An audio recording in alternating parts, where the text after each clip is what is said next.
thosh, ky personalisht është dështak. Po kur bëhen mira, 10 mira të rinj, që thonë s'ka perspektiva, atë duhet të dëgjosh për të. Ai duhet dëgjoj, ai duhet i dëgjoj këta njerëz.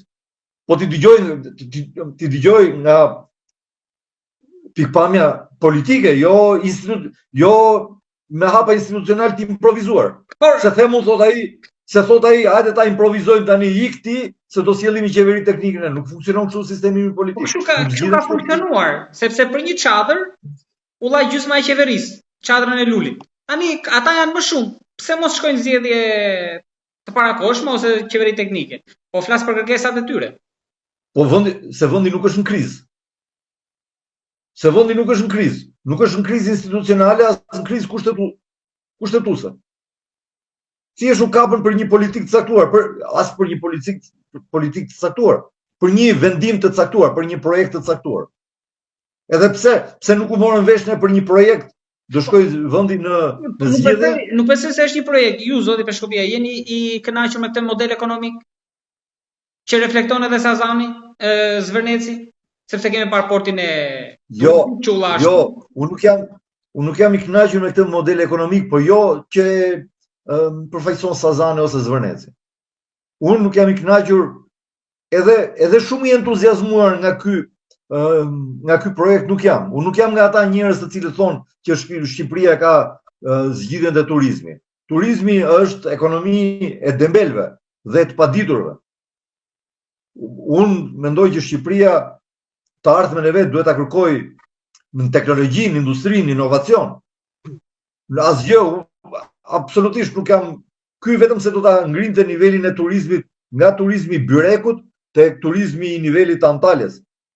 Por unë nuk mendoj se zgjidhjet për vendin tonë kalojnë nëpër projekte të tilla. Ai është një projekt shumë i mirë. Nuk ka dyshim, unë dua që të bëhet, por nuk mendoj se ai do ta shpëtojë Shqipërinë.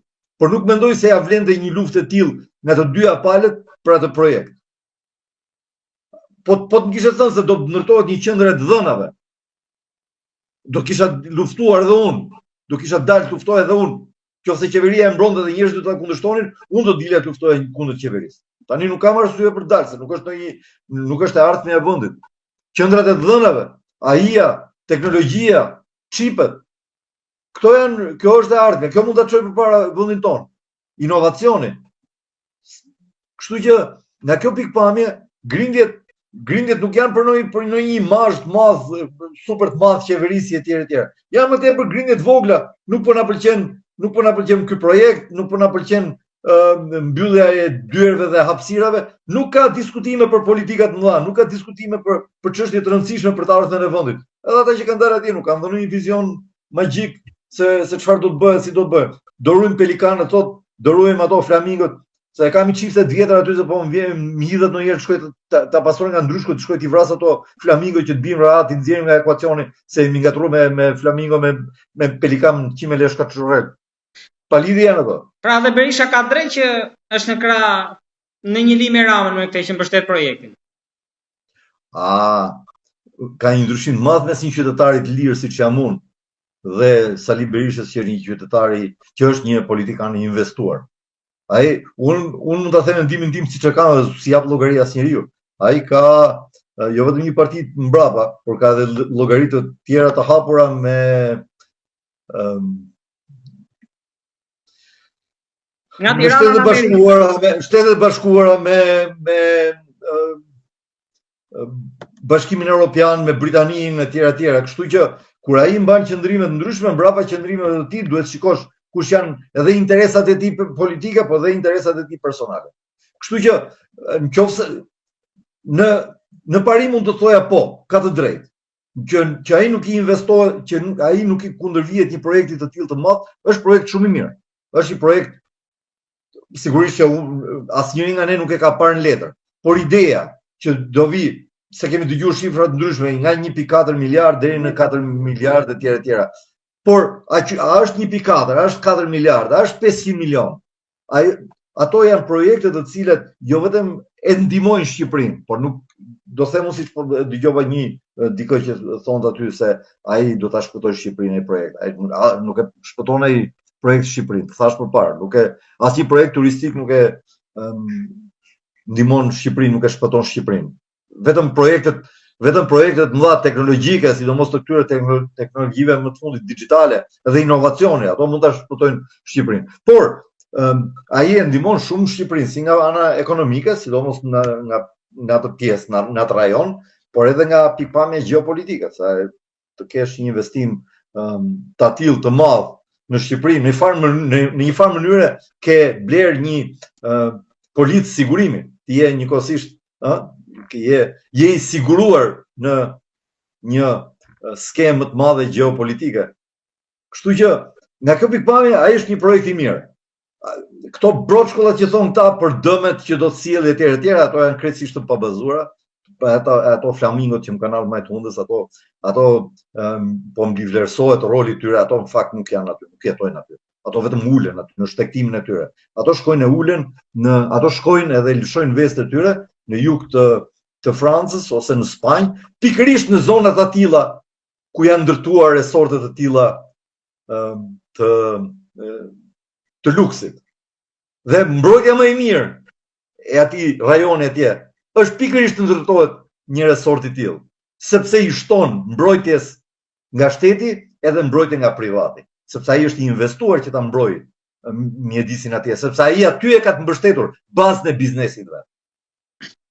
Të lutem, kam edhe diçka të fundit, profesor, ju thatë që Rama nuk duhet të tërhiqet. Pra, i bëhet thirrje që mos tërhiqet përballë këtij presioni, qytetarët kanë të drejta të protestojnë për arsye të tjera, ndërkohë që modeli duhet zhvillohet. Tani në fund fare, nisur nga eksperjenca juar, përvoja, njohuri tuaja, si mbyllet e gjitha kjo?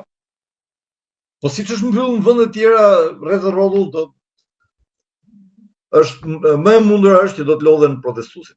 Dua të sqaroj diçka. Kur unë them Rama nuk duhet të tërhiqet, nuk më bëhet fare vonë për fatin e tij personal dhe politik.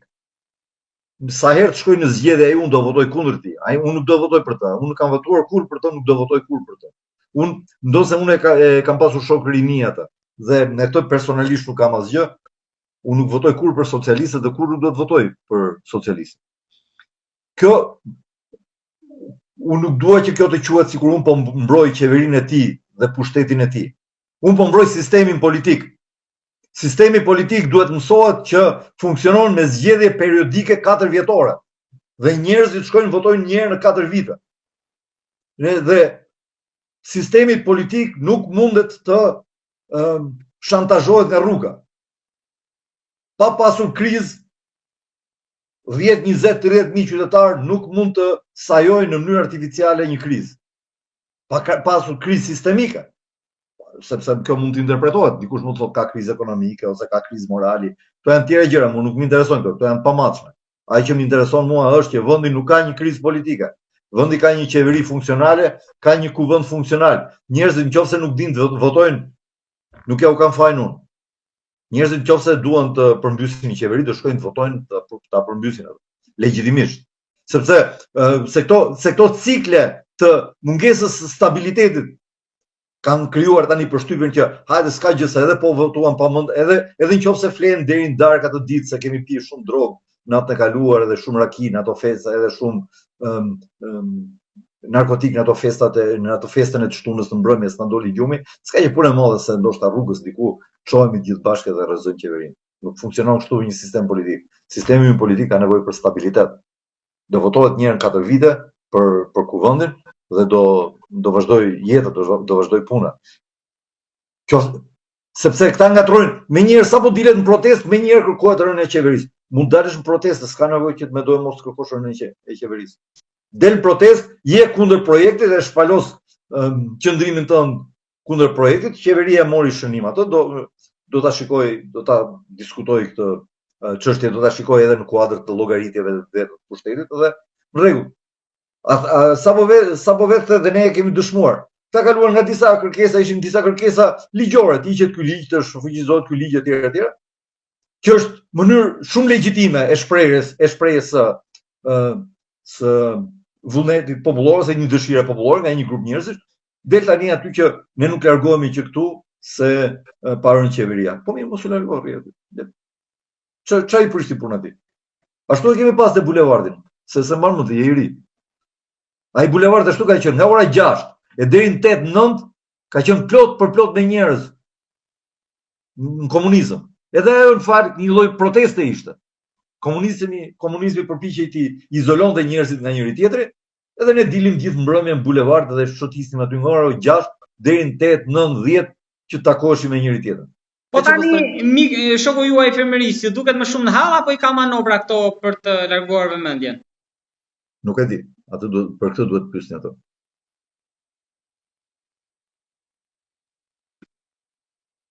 Okej, unë të falenderoj shumë profesor për. Edhe unë falenderoj.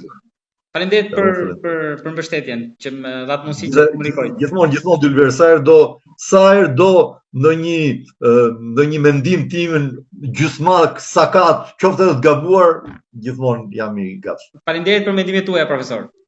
Mirë.